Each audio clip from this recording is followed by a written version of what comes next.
आज हम एक्सेल में ईएफ कंडीशन के बारे में सीखने वाले हैं। सबसे पहले एक्सेल डॉक्यूमेंट में एक शीट ओपन कर लीजिए।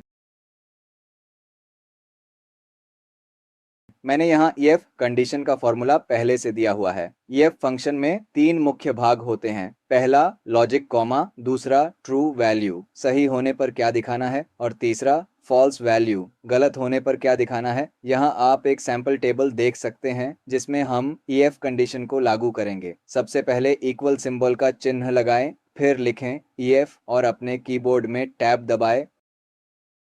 अब जिस सेल पर आप फॉर्मूला लगाना चाहते हैं उस पार्टिकुलर सेल को सिलेक्ट करें और अपनी लॉजिक लिखें।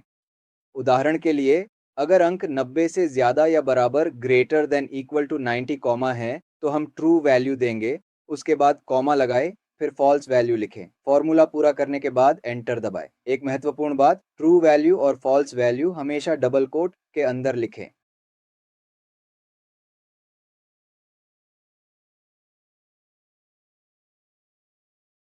अब हम एक और टेबल देखते हैं। यहाँ हम डिस्काउंट टेबल पर काम करेंगे।